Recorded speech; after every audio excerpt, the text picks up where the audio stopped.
Magandang umaga kapatid. Welcome sa Mga Panalangin Channel. Bago ka pa magbukas ng cellphone, mag-scroll sa social media, o maghanda ng kape, pahinga ka muna sandali. Alokin natin ang sarili natin ng katahimikan. Kahit ilang minuto lang. Alam ko, marami tayong kailangang gawin. May trabaho, may anak, may mga bills na kailangang bayaran. Pero sa gitna ng kaguluhan ng mundo, kailangan ng puso natin ng kapahingahan. At ang tunay na pahinga ay nagsisimula sa pagkilala natin sa Diyos bilang pinagmumulan ng lahat. Ngayong umaga, samahan mo ako sa isang simpleng pagninilay at panalangin. Hindi ito mahaba, pero kung ilalapit natin ang puso natin sa Diyos, siguradong babago ito ng direksyon ng buong araw natin. Kapatid, tandaan mo ito, ang isang pusong marunong magpasalamat ay pusong handang tumanggap ng mas marami pang biyaya. Minsan, hindi natin kailangan ng bagong bagay. Kailangan lang nating makita ang halaga ng mga bagay na nasa harapan na natin.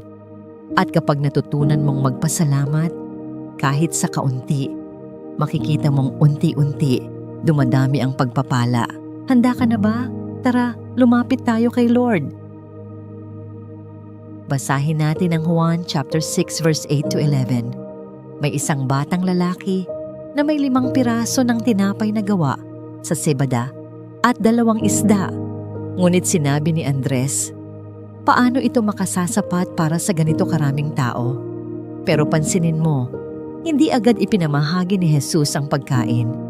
Una siyang nagpasalamat, hindi agad himala. Hindi agad solusyon. Pasasalamat muna. Simpleng detalye, pero napakalalim. Ang pasasalamat ang naging simula ng himala. Marami sa atin gustong mauna ang sagot bago ang tiwala. Lord, bigyan mo ako. Ayusin mo ito. Sagutin mo na ako. Pero minsan, ang hinihintay lang ng Diyos ay ang simpleng, salamat po. Kapatid, kung kaya mong ipagpasalamat ang maliit na meron ka, kaya rin ng Diyos itong palaguin at gamitin para sa mas malaking layunin. Before the breakthrough, thank Him. Before the miracle, praise Him. Dahil kadalasan, ang himala ay nagsisimula sa pusong marunong magpasalamat. Devotional Reflection. Isipin mo si Jesus nung oras na yon. Ang daming tao, libo-libo, gutom, walang pagkain.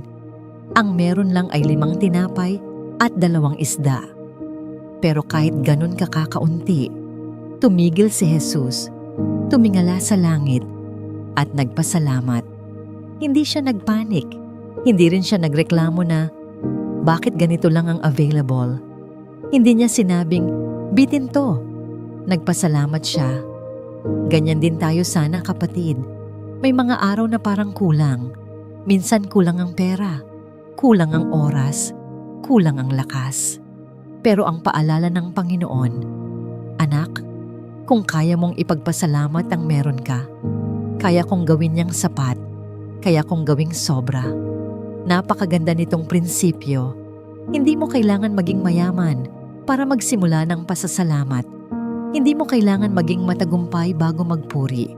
Doon sa kaunti, doon sa simula, doon gumagalaw ang Diyos.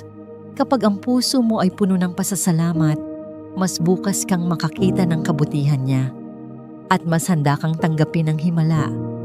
So ngayon, tanungin mo ang sarili mo, ano ang maliit na bagay na pwede mong ipagpasalamat ngayon? Yun ang magiging simula ng malaking biyaya. Baka ngayon, sabay-sabay ang stress sa'yo. May deadline sa trabaho, may bayarin sa bahay, may alitan sa pamilya, may sakit ang anak mo. O baka naman may tahimik kang pinagdaraanan na hindi mo kayang ikwento sa iba. Pero sa gitna ng lahat ng ito, pwede kang tumigil, huminga, at tanungin ang sarili, nagpapasalamat pa ba ako? Kapatid, hindi ito para baliwalain ang problema mo. Totoo ang sakit. Totoo ang pressure, pero totoo rin ang Diyos. At totoo rin na kahit may pinagdadaanan tayo, lagi pa rin tayong may pwedeng ipagpasalamat. Minsan kasi, natututok tayo sa kulang. Nakakalimutan natin yung mga meron na tayo. Yung kalusugan mo, pamilya mo, mga kaibigan mo, trabaho mo, even yung kakayahang makinig ng video na to ngayon. Lahat yan, blessing. At kapag natuto kang tignan ang bawat araw na may pasasalamat, mas nagiging malinaw kung paanong gumagalaw ang Diyos kahit sa mga ordinaryong bagay. Pasalamatan mo ang Diyos hindi lang sa malalaki, kundi sa mga simpleng biyaya na araw-araw niyang binibigay. Narinig mo na siguro ang kasabihang, gratitude changes your attitude. At totoo yon. Kapag naging ugali mo ang magpasalamat, kahit sa maliit na bagay, binabago ni Lord ang paraan ng pagtingin mo sa mundo. Imbes na laging reklamo, natututo kang magpuri. Imbes na puro kulang, natututo kang magsabi ng salamat. At doon nagsisimula ang paglipat ng perspective mo. Hindi ibig sabihin nito na mawawala na agad ang mga problema. Pero habang unti-unting lumalalim ang pasasalamat mo, mas lalawak din ang pag-unawa mo sa plano ng Diyos. God never promised a life free from trials, but He promised to be with you through it all. At sa bawat, salamat po Lord, parang sinasabi mo rin, naniniwala akong sapat ka. Kaya kahit may kulang sa buhay mo ngayon, huwag mong hayaan mawala ang pasasalamat. Kasi minsan, ang tunay na pagpapala, hindi na daragdagan sa dami, kundi sa lalim ng appreciation mo.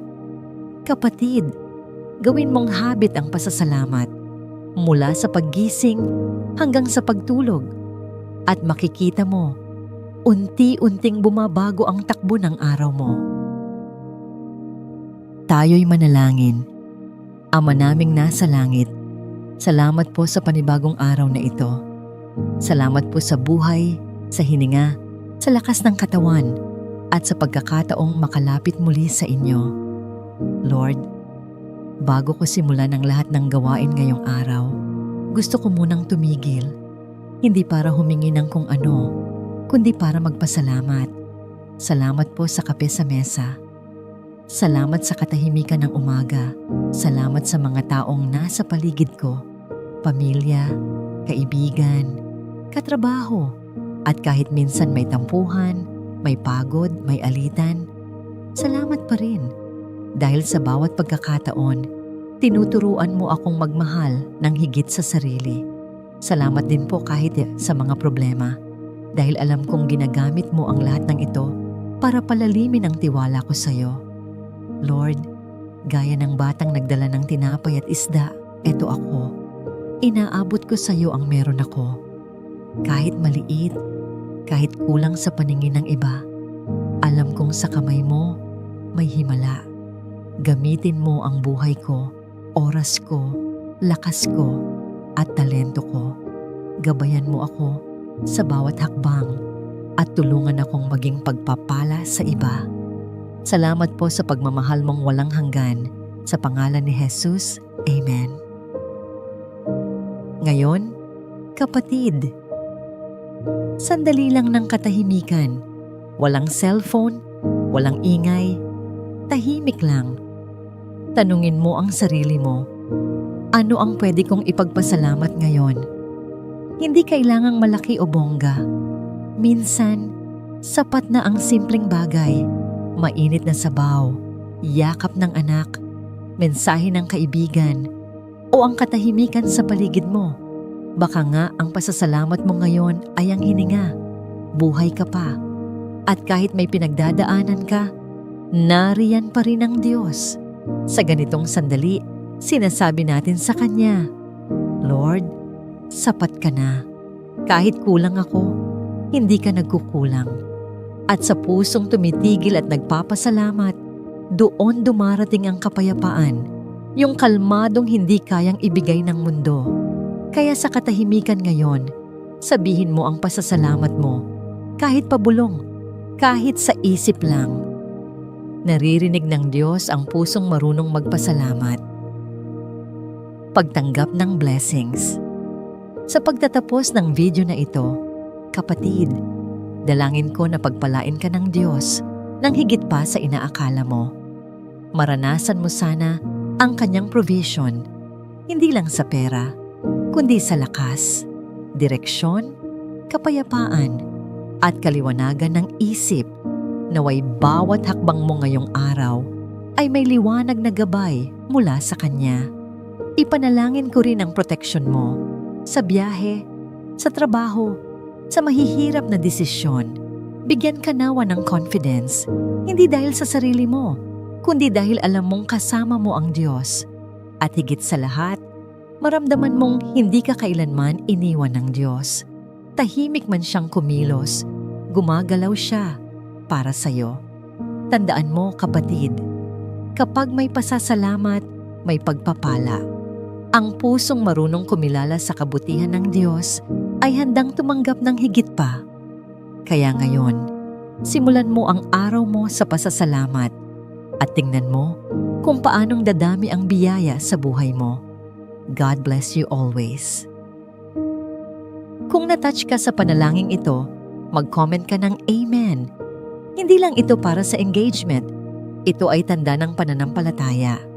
Parang sinasabi mong, Lord, nagtitiwala ako sa iyo. Kung may prayer request ka, ilagay mo lang sa comments. May community na handang manalangin para sa iyo. Hindi ka nag-iisa. At kung gusto mong makatulong, i-share mo rin ang video. Baka ito na ang encouragement na kailangan ng isang tao ngayon. Kapatid, hindi aksidente ang panonood mo. May gustong iparating si Lord.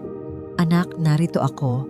At natutuwa ako sa puso mong nagpapasalamat.